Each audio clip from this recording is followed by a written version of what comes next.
লরেন্জ রূপান্তরে আমরা কি পাচ্ছি যে লরেন্জ রূপান্তর চারটা যদি আমরা লিখি তাহলে লিখতে পারি x prime is equal to কত x minus V T divided by root over of 1 minus V square by C square. তারপর y prime is equal to y, z prime is equal to z এবং t prime is equal to t minus V X divided by C square whole divided by root over of 1 minus V square by C square. এই চারটা আমাদের লরেন্জ রূপান্তর। এবার এই লরেন্জ রূপান্তরকে যদি আমরা বিপরীত লরেঞ্জে রূপান্তরিত করি তাহলে বিপরীত লরেঞ্জ রূপান্তরটা কি হবে? বিপরীত লরেঞ্জ রূপান্তর লেখার আগে আমরা যেটা বলবো যে আমরা একটা বিষয় খেয়াল করব যে বিপরীত লরেঞ্জ রূপান্তরে আমরা কি করব।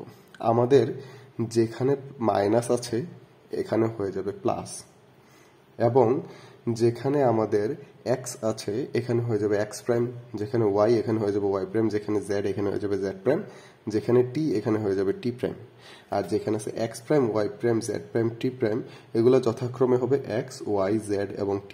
তো এই মানগুলো যদি এখন আমরা বসাই তাহলে আমরা কি পাচ্ছি?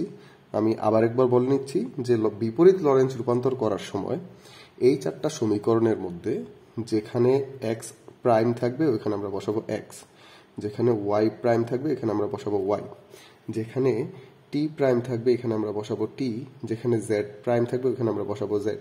এগুলো আমরা বসাবো। ঠিক সিমিলার ভাবে আমরা এটাকে বিপরীত করব। তো যেখানে x থাকবে এখানে আমরা বসাবো x প্রাইম, যেখানে y থাকবে এখানে আমরা বসাবো y প্রাইম, যেখানে t থাকবে এখানে আমরা বসাবো t প্রাইম, এবং যেখানে z থাকবে এখানে আমরা বসাবো z প্রাইম।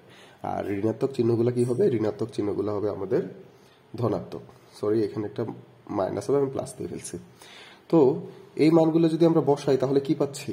আমরা বিপরীত লরেঞ্জ রূপান্তর পাচ্ছি x equal to x prime minus V T prime divided by root over of 1 minus V square by C square. y is equal to y prime, z is equal to z prime এবং t is equal to t prime plus V X prime divided by C square root over of 1 minus V square by C square. এখানেও কিন্তু ঋণাত্মক চিহ্নটাকে আমি ধনাত্মক করিনি, সুতরাং এই ঋণাত্মক চিহ্নটা কি হয়ে যাবে? ধনাত্মক হয়ে যাবে। আর এই চারটা রূপান্তরই মূলত আমাদের কি? এটা হলো আমাদের বিপরীত লরেঞ্জ রূপান্তর।